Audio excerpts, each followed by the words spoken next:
लाडक्या बहिणींच्या खात्यावरती मार्च आणि एप्रिल महिन्याचे 3,000 रुपये पुन्हा एकदा जमा होण्यास सुरुवात झाली आणि लाडक्या बहिणींमध्ये एकच सुख आणि समाधानाचे वातावरण झाले. कारण अनेक महिलांचं मत होतं की आम्हाला योजनेतून वगळलंय का. अनेक लाडक्या बहिणी चिंतेत होत्या की आता आम्हाला यापुढे लाडकी बहीण योजनेचे पैसे येणार की नाही.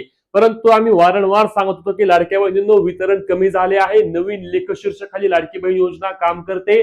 त्यासोबतच 2 हप्त्यांचे एकत्रित वितरण अशा अनेक बाबींमुळे वितरणास विलंब होत आहे. परंतु तुम्ही पात्र असल्यास आणि तुम्ही ही केवायसी केली असल्यास तुमचे पैसे नक्कीच जमा होतील. आणि त्याच पद्धतीने पुन्हा एकदा लाडक्या बहिणींच्या खात्यावरती काल एकाच दिवसांमध्ये 1500 मार्चचे आणि 1500 एप्रिलचे असे 3,000 रुपये जमा झाले. आता हे पैसे नक्की कोणत्या महिलांना आले आणि उर्वरित महिलांना देखील कधीपर्यंत पैसे जमा होणार आहेत, वितरणाची अपडेट काय, चला सविस्तर माहिती जाणून घेऊया. परंतु त्याआधी आपल्या पेजला फॉलो करून चॅनलला सबस्क्राईब करून घ्या, जेणेकरून योजनेसंदर्भातील सर्व अपडेट तुमच्यापर्यंत सर्वात आधी आणि सर्वात योग्य पद्धतीने पोहोचवण्याचे काम आपण आपले पेज आणि चॅनलच्या माध्यमातून करतो. तर लाडक्या बहिणींनो, यातील सर्वात महत्त्वाचा मुद्दा म्हणजे 22 तारखेला वितरण पुन्हा एकदा सुरू झालेलं आहे.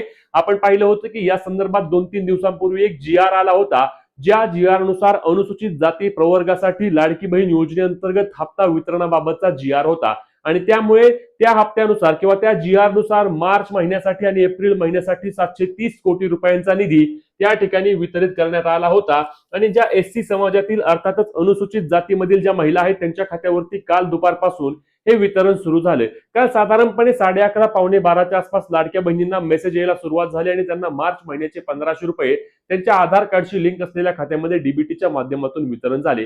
आणि त्याच महिलांना ज्यांना 1500 रुपये आले होते त्या सर्व महिलांना संध्याकाळी परत 4:30-5च्या आसपास पुन्हा एकदा 1500 रुपये असे मार्च आणि एप्रिल दोनही महिन्यांचे मिळून 3,000 रुपये त्यांच्या देखील खात्यावरती जमा झाले. कारण SC समाजासाठी ज्या ज्या महिला आहेत त्यांना वितरण झाले नव्हते, कारण अनुसूचित जाती आहेत. आणि आता आपण पाहिलं की नवीन लेखशीर्षानुसार जी महिला ज्या प्रवर्गातून येते त्याच प्रवर्गासाठी असणाऱ्या निधीमधून तिला लाडकी बहीण योजनेचा हप्ता वितरण करायचा अशा संदर्भात त्या ठिकाणी सरकारच्या वतीने निर्णय घेतला गेला आहे. आणि म्हणूनच अनुसूचित जाती प्रवर्गातील महिलांना योजनेचे पैसे आले नव्हते, परंतु त्यांना देखील काल हे वितरण पार पडले. त्यासोबतच आज देखील वितरण सुरू राहणार आहे आणि आज देखील महिलांना पैसे येणार आहेत. त्यामुळे लगेच घाबरून जाऊ नका.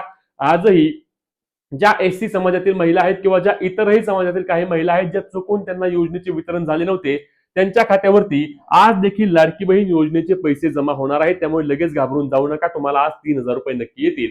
आता अजूनही अनेक प्रवर्गातील महिला प्रलंबित आहेत की ज्यांचं म्हणणं आहे की आम्ही लाडकी बहीण योजनेच्या अटी व निकषांमध्ये पात्र आहे, आम्हाला फेब्रुवारी महिन्यापर्यंत पैसे देखील आले आणि आम्ही सर्व अटी व निकषांमध्ये पात्र असून KYC देखील योग्य केली आहे, तरी देखील आमचे योजनेचे पैसे का जमा झाले नाही. तर याबाबत देखील आज अधिकची स्पष्टता येणार आहे, कारण आज लाडक्या बहिणींच्या खात्यावरती पुन्हा एकदा वितरण केले जाणार आहे. त्यासोबतच आता ज्यांना पैसे येणार नाहीत, म्हणजे आताचा हप्ता संपेल जेव्हा वितरण संपूर्णपणे थांबेल आणि ज्या ज्या महिलांना पैसे येणार नाहीत त्यांनी समजून घ्या, तुम्हाला कोणत्या ना कोणत्या अटीमध्ये कोणत्या ना कोणत्या निकषामध्ये त्या ठिकाणी लाडकी बहीण योजनेअंतर्गत अपात्र केलं आहे आणि म्हणून तुमचे योजनेचे पैसे यापुढे कधीही येण्याची शक्यता मोठ्या प्रमाणावर कमी असणार आहे आणि तुम्ही कदाचित या योजनेपासून अपात्र झाले असणार आणि म्हणून तुम्हाला लाडकी बहीण योजनेचा लाभ यापुढे मिळणार नाही. आता पुढचा महत्त्वाचा मुद्दा म्हणजे मार्च एप्रिल दोनही महिन्यांचे हप्ते हे वितरण आता पूर्ण होणार आहे. ज्या ज्या महिलांना मार्च महिन्याचे 1500 रुपये येतील त्या सर्व महिलांना एप्रिल महिन्याचे देखील 1500 रुपये येणार आहे. त्यामुळे घाबरून जायचं कारण नाही.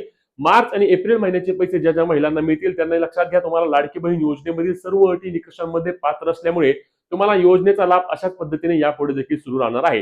तुमचे लाडकी बहीण योजनेचे पैसे जमा झालेत का नाही नक्की कमेंट करून सांगा. तुमचा प्रवर्ग कोणता आहे आणि तुमचे गाव किंवा तालुक्याचे नाव देखील कमेंटच्या माध्यमातून कळवा, जेणेकरून किती महिलांना अजूनही वितरण बाकी आहे हे आपल्या लक्षात येणार आहे. इतरही प्रश्न कमेंटच्या माध्यमातून विचारायला ही व्हिडिओ शेअर करा आणि पुढील सर्व अपडेटसाठी आपल्या पेजला फॉलो, चॅनलला सबस्क्राईब करायला विसरू नका. भेटूया पुढच्या व्हिडिओत, तोपर्यंत जय महाराष्ट्र.